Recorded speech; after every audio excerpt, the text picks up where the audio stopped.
لو أنزلنا هذا القرآن على جبل لرأيته خاشعا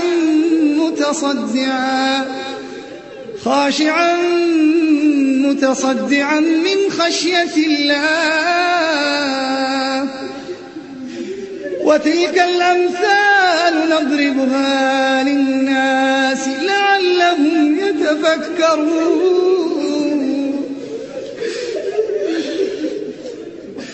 لو أنزلنا هذا القرآن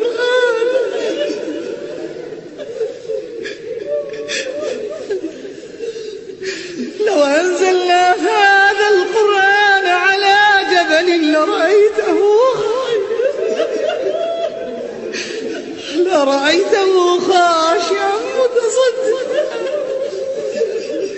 لرأيته خاشعا متصدعا من خشية الله. وتلك الأمثال نضربها للناس لعلهم يتفكرون.